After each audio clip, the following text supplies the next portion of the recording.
Hi, എല്ലാവർക്കും പുതിയൊരു വീഡിയോയിലേക്ക് സ്വാഗതം. ഇന്നത്തെ റെസിപ്പി തേങ്ങ അരച്ചുള്ള തക്കാളിക്ക കറി. ആവശ്യമുള്ള സാധനങ്ങൾ: ചെറുതായി അരിഞ്ഞ തക്കാളിക്ക, പച്ചമുളക്, കടുക് താളിക്കുന്നതിന് ആവശ്യമായ കറിവേപ്പില, ചെറിയ ഉള്ളി, വറ്റൽമുളക്, കൂടാതെ അരപ്പിനാവശ്യമായ തേങ്ങ, ചെറുജീരകം എന്നിവ. എണ്ണ ചൂടായി കടുക് പൊട്ടിയതിനു ശേഷം അതിലേക്ക് ചെറിയ ഉള്ളി, കറിവേപ്പില, വറ്റൽമുളക് എന്നിവ ചേർത്ത് നല്ലതുപോലെ മൂപ്പിച്ചെടുക്കുക.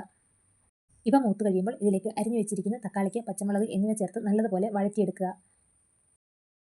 ഇവ നല്ലതുപോലെ വാടിക്കഴിയുമ്പോൾ ഇതിലേക്ക് എടുത്തു വെച്ചിരിക്കുന്ന തേങ്ങ, ചെറുജീരകം എന്നിവ നല്ലതുപോലെ അരച്ച് ചേർത്തിളക്കുക. ശേഷം ഇതിലേക്ക് അല്പം മഞ്ഞൾപ്പൊടി, ഉലുവാപ്പൊടി, ആവശ്യത്തിന് ഉപ്പ് എന്നിവ ചേർത്ത് നല്ലതുപോലെ ഇളക്കിയെടുക്കുക. ഉലുവാപ്പൊടി ഇല്ലെങ്കിൽ കടുക് വറുക്കുമ്പോൾ അല്പം ഉലുവ ചേർത്താലും മതി. ഇവയെല്ലാം ചേർത്ത് നല്ലതുപോലെ ഇളക്കിയ ശേഷം കറി ചൂടാവുമ്പോൾ വാങ്ങുക. തക്കാളിക്ക കറി തിളയ്ക്കേണ്ട ആവശ്യമില്ല. ഉച്ചയൂണിന് എളുപ്പത്തിൽ തയ്യാറാക്കാവുന്ന ഒരു വിഭവമാണ് തക്കാളിക്ക കറി. എല്ലാവരും ട്രൈ ചെയ്ത് നോക്കുക. താങ്ക്